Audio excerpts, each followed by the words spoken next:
So I want to talk about two things, and they're related to each other. They both have to do with the Democratic Party going forward and what its strategy should be and what it should look like going into and then also coming out of the midterm elections coming up next year, and beyond those, the 2028 presidential election. I want to start with the strategy being floated by Michigan Senator Elissa Slotkin, who gave some remarks recently where she laid out what she called a war plan for the Democratic Party going forward. There's an article about this from Politico by Adam Wren. Headlines: Slotkin is testing a war plan to beat Trump. She wants Dems to ditch wokeness and muscle up. Quoting from the article, Elissa Slotkin, the former CIA analyst turned battleground senator, will on Thursday, and this would be this past Thursday, this article was published on April 24th, will on Thursday start road testing what she calls a war plan to contain and defeat Donald Trump. In the first of a series of speeches about the Democratic Party's path out of the wilderness, the Michigan senator said she will span everything from strategy to tactics and tone, acknowledging public perception of the party as, quote, weak and woke needs to change. She is urging Democrats to, quote, fucking retake the flag, with appeals to voters' sense of patriotism, to adopt, quote, the goddamn alpha energy of Detroit Lions coach Dan Campbell, and to embrace an airing out of potential 2028 presidential candidates in a broadly contested primary. Now, obviously, I have some problems with describing the party as, quote, weak and woke, but I will get to that. Before I get to that, there are actually some things that Slotkin says in her war plan that I agree with, that I think are good ideas. From a little bit further down in that Politico article, quote, in an acknowledgement of Democrats' long odds of retaking the Senate next year, she said the party should focus on the House. My definition of success, Slotkin said, includes free and fair elections in 2026, retaking the House, defending the seats we have in the Senate, and the best case scenario, she said, Democrats could perhaps gain one or two seats in the Senate. She urged Democrats considering running for president in 2028 to get in early, not waiting until 2027. Start getting people kind of in circulation, and a broad group of people. From a little bit further down yet in the article, we need to have this fight as a nation about whether we should still uphold the Constitution and still believe there are three co-equal branches of government, and the president is blatantly ignoring one of those branches right now, Slotkin said. I wouldn't have picked this case myself, and when she says this case, she's referring to the Kilmar Abrego Garcia case, the Maryland resident who was unlawfully deported to El Salvador by the Trump administration. Continuing, I wouldn't have picked this case myself because it's hard with the El Salvador piece. He's in another country, but the case picked us.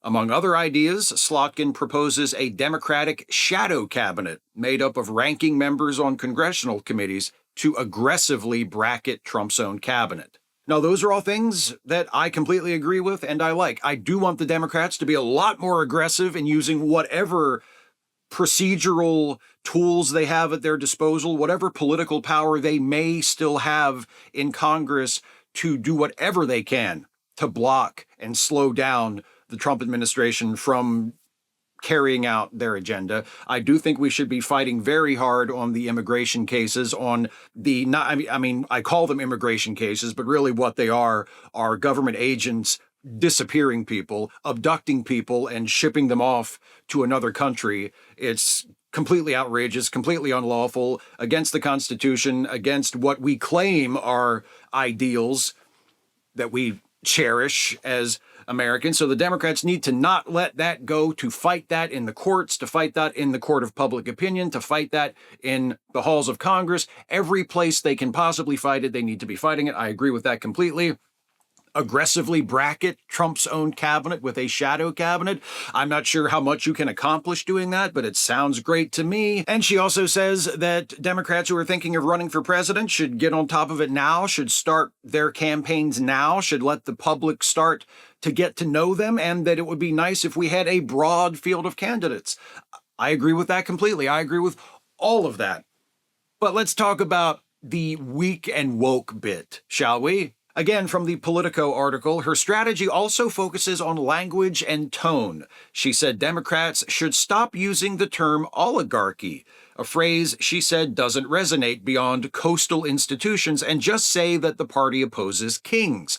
And to beat their weak and woke rap, Democrats should channel the, quote, no bullshit energy of the Lions Campbell. She said, quote, a wonderfully sappy guy with his players, but who is also smart and tough and lovable. You know, there's another guy who used to be a football coach who I think would be a better role model than this Detroit Lions coach, but whatever. And he's also out there currently doing stuff and holding town halls and holding rallies and trying to carry the message of the party forward as best he can. Of course, I'm referring to Minnesota Governor Tim Walz, who was the vice presidential candidate this last time. But here's the thing, to beat the weak and woke rap, to escape the label that the Democrats have been saddled with of, well, we're the woke party. We don't want people to think of us that way. First of all, who put that label on the Democrats? It was the Republicans, wasn't it? And who has framed that phrase woke as being a bad thing, as being a weakness, as being something that should be avoided? Who's responsible for that? Who's responsible for that language and that framing and that narrative? It's Republicans, isn't it?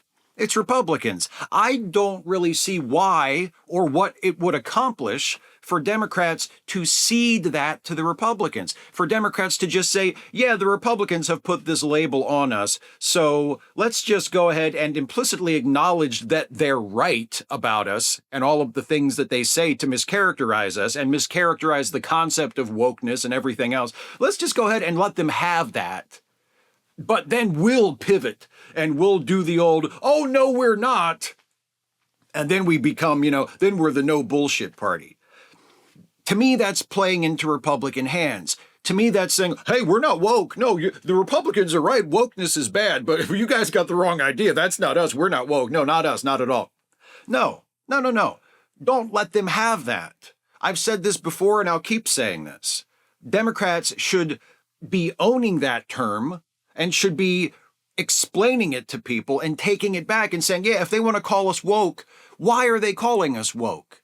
What are they accusing us of? Are they accusing us of fighting for equality for people of all races? Are they accusing us of fighting racism? That makes us woke? Are they accusing us of fighting for immigrants and refugees in this country? That makes us woke? Are they accusing us of fighting against racial inequality in the criminal justice system? That makes us woke? Are they accusing us of standing up for trans people and queer people of all kinds and standing up for them against discrimination and persecution? Is that what makes us woke? And are those bad things? Is it bad to stand up for marginalized people? Is that what the Republicans are saying about us? Is that what makes us woke? Well, you know what? We do all of that, and we're proud of it.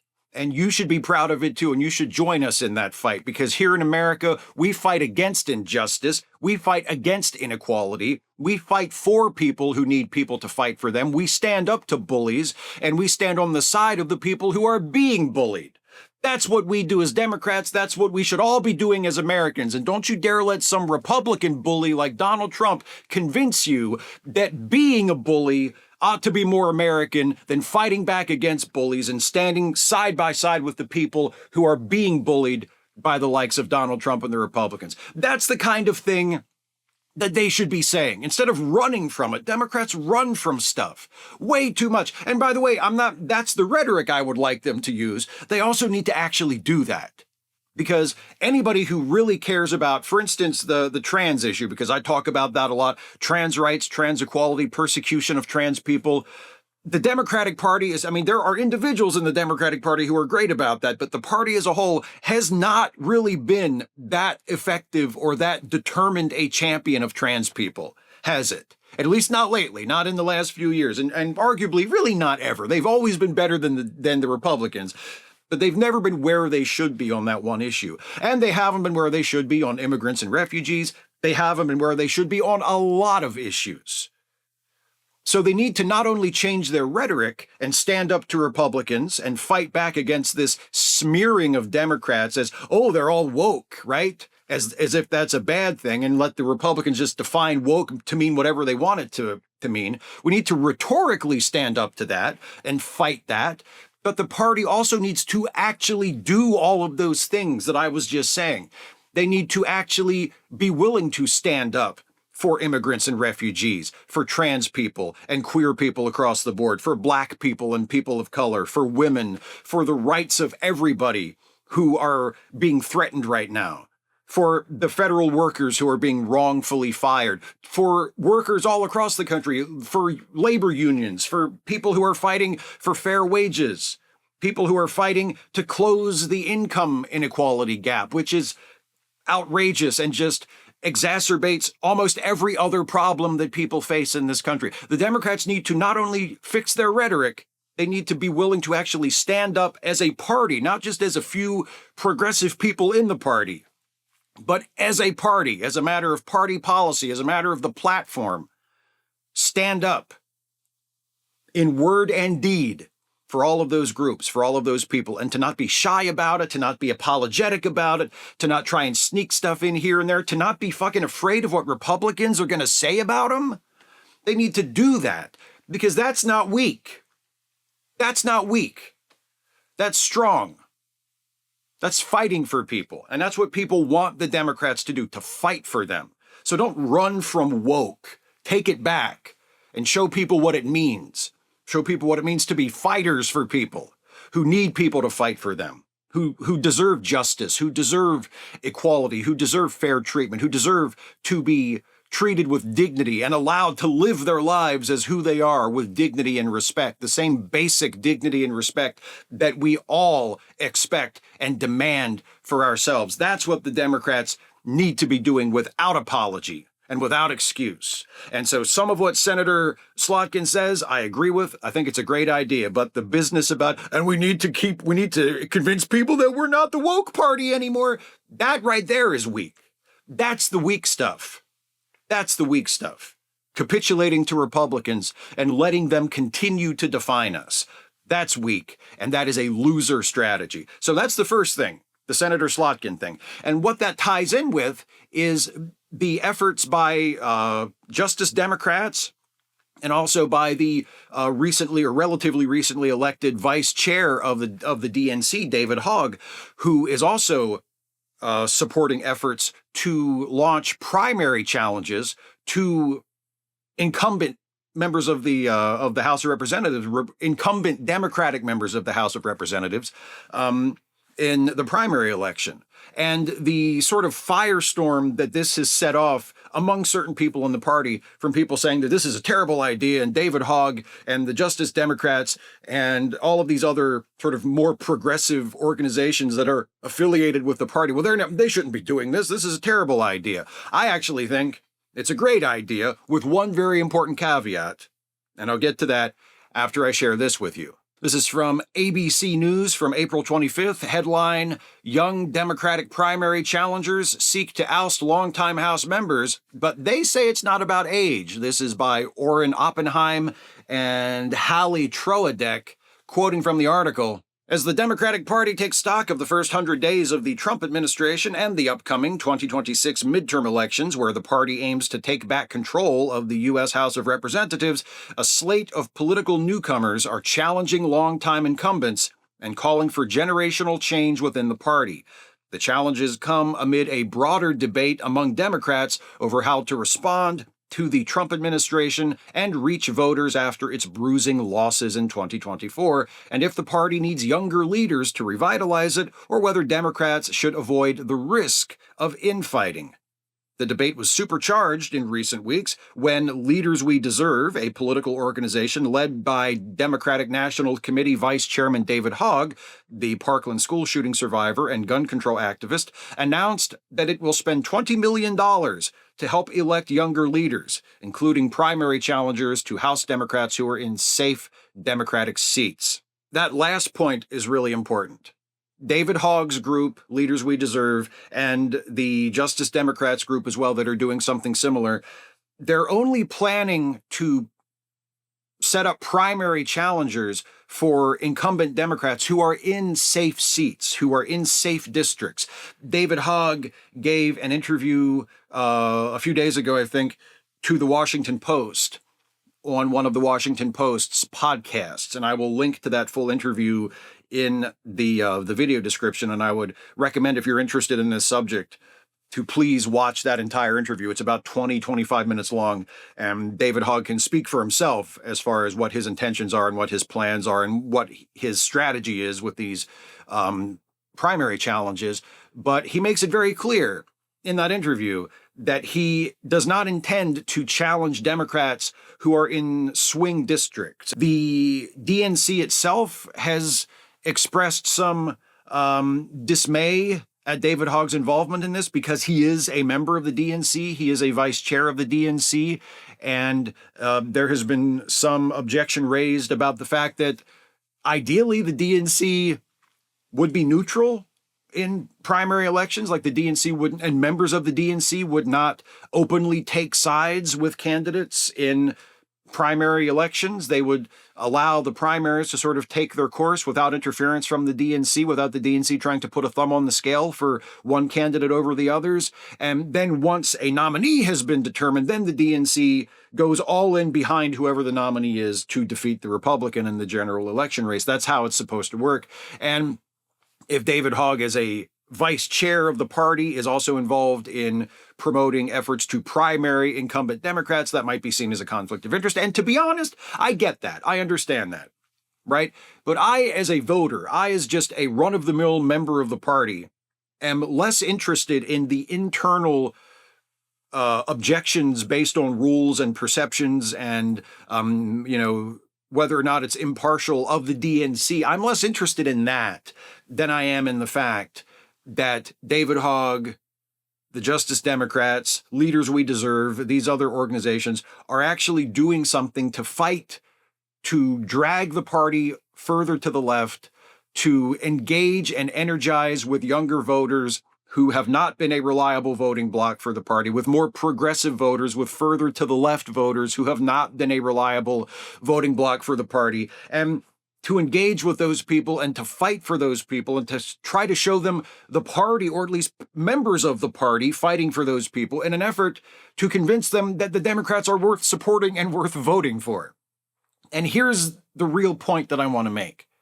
Whether it's Senator Slotkin trying to energize the party and organize a war plan to resist Trump, and whether it's these efforts to primary incumbents in safe seats to sort of inject some new blood into the party and rise up with a new generation of Democratic candidates and hopefully Democratic members of Congress, whatever version of this we're looking at, whatever front of this we're looking at, the most important thing is this, that the Democratic voters see that the party is actually willing to fight for them, not just fight for their votes, but fight for them in the halls of Congress, fight for them and their interests and their rights if and when they do get elected.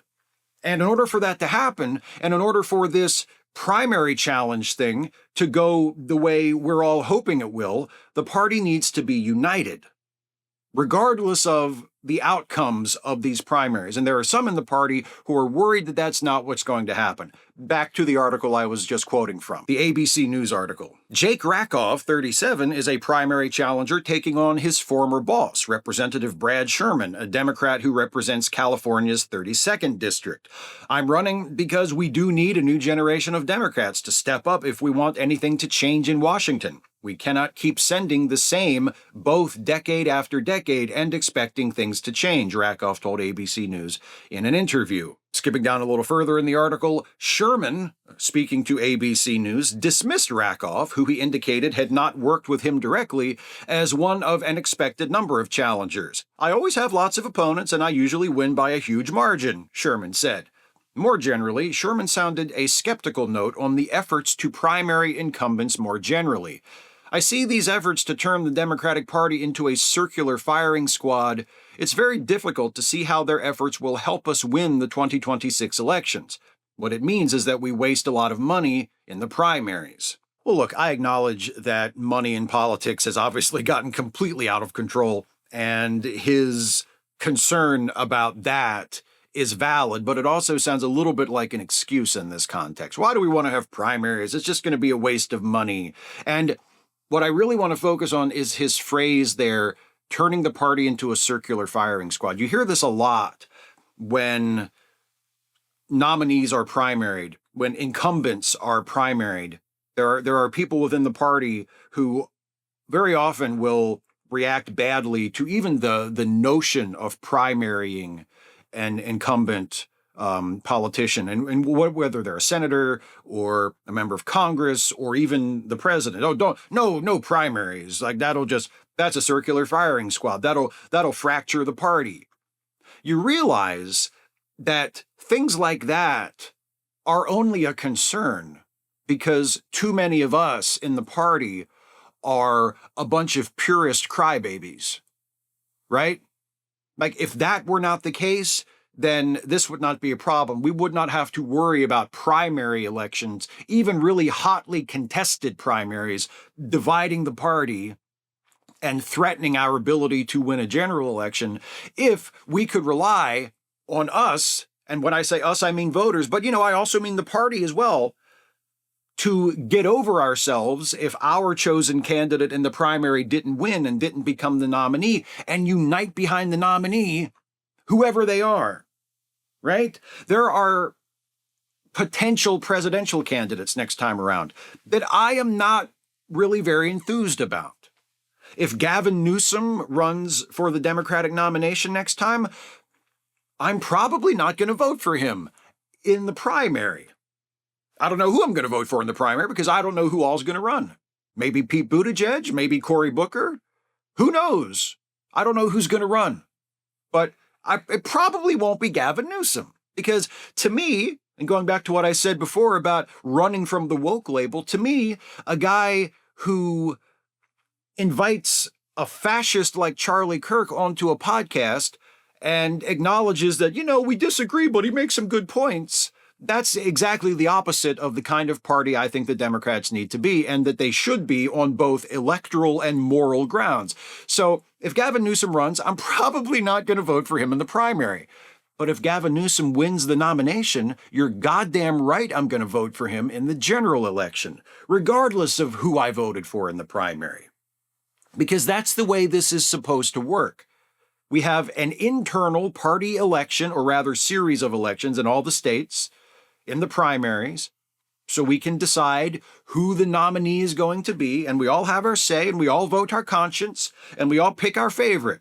We all pick the one who best represents our values, or the one we think has the best chance to win, or whatever criteria we apply that allows us to choose the candidate who gets our vote in the primaries. And when that process is done, and a nominee has been chosen, theoretically, we're all supposed to get behind whoever that nominee is, because whoever they are, especially in today's day and age, especially with the present condition of the Republican Party, whoever that Democratic nominee is, they are going to be vastly preferable to whoever the Republicans put up.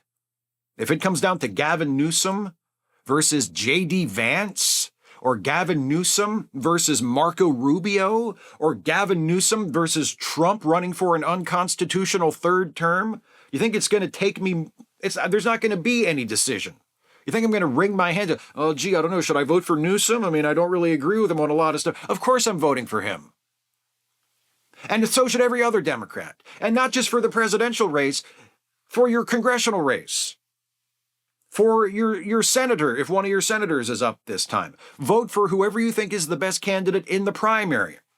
If you support David Hogg's efforts or the Justice Democrats' efforts to primary incumbents and to run younger candidates, fresher candidates, candidates who are further to the left maybe, more progressive, more ambitious, bolder, which I completely support in theory. I don't know, I'll have to see who the individual candidates are, but I'm 100% behind that idea.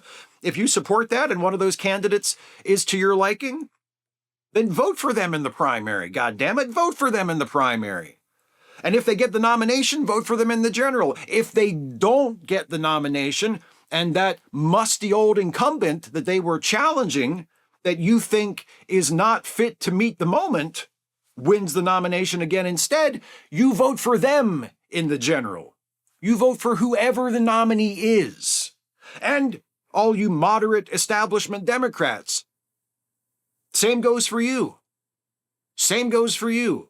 If your chosen candidate, if your incumbent that you want to defend, that you want to support, that you would like to see get the nomination again, if they face a primary challenge from some upstart candidate, financed and supported by one of these groups we've been talking about, and they lose, and that upstart wins the nomination, then you show up on election day in November and you vote for them in the general election. You vote for the nominee. You get over it. You get over the fact that you don't think that they're the right person. You get over the fact that they don't have as much experience as the person that they're trying to replace. You get over it. You get over yourself and the fact that you didn't choose them in the primary and you vote for them in the general.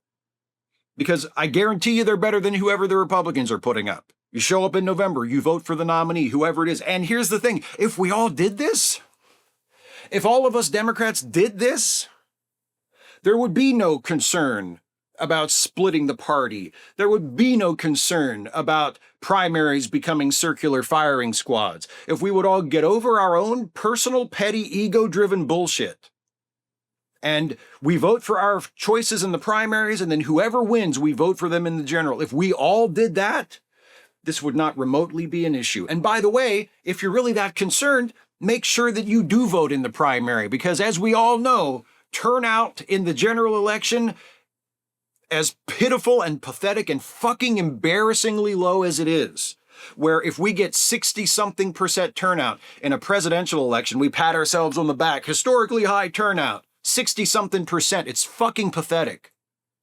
It's even lower. It's several times lower than that in most primary elections. So if you're going to vote in the general, make sure that you vote in the primary so that you have a say in selecting the nominee. So you know what, if you think that young whippersnapper challenging the veteran incumbent member of Congress, if you think they're the wrong choice, then get out there in the primary and vote for your candidate.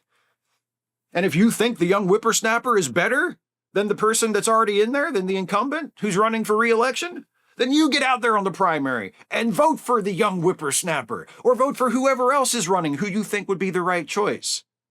Participate in the process. Vote. Voting by itself is not enough. I'm not saying that, but I'm also saying this country would be a lot better off, and we would all be a lot better off if more people who could vote did vote, and stop making excuses for why they didn't, or why they shouldn't, or why it's okay that they don't. If you can vote, do vote. Vote in the primary and vote in the general. And when you vote in the general, vote for whoever was nominated by the primary. Because regardless of how much they might disagree with each other on tactics and on candidates and on 100 other things, the Justice Democrats, the Leaders We Deserve people, David Hogg, people on his side, Senator Slotkin, people on her side, they're right about one thing, and presumably they agree with each other about one thing in a very general way. The Democrats need to do something different. They need to do something different than what they have been doing. They need to be bolder. They need to be braver. They need to be fighters. They need to draw more distinctions between themselves and Republicans. They need to stop running from labels that Republicans place on them. They need to stop letting Republicans define them. They need to stop calculating their moves based on what Republicans will say. They need to be Democrats and be proud of it and make that mean something and make that count for something other than capitulating and surrendering and ceding ground to the Republicans constantly, and then acting like they don't understand why more people don't want to vote for them. They need to change something. They need to change something profoundly about the way they approach politics, about the way they campaign, about the things they say. They need to change their rhetoric. They need to change their tactics, and they need to change the kinds of things that they fight for and try to do when they do win the political power that they seek in these elections. They cannot continue to just do more of the same and hope that people will vote for them because the Republicans are worse. The Republicans are worse, But that's not enough. Clearly, people need something to vote for. They don't just need a Democratic Party that seems content in large measure based on a lot of the people who are in charge of it, a lot of the people who are leading it, content to just keep treading water. That's not a strategy for victory in the long term, or I fear in the short term. Because here's the thing, there may be times when you have to tread water. There may be times when that's the only choice you have, and in order to survive, you have to tread water. But at some point, you have to come up with another strategy, because if you tread water for too long, it's inevitable. If you tread water for too long, you fucking drown.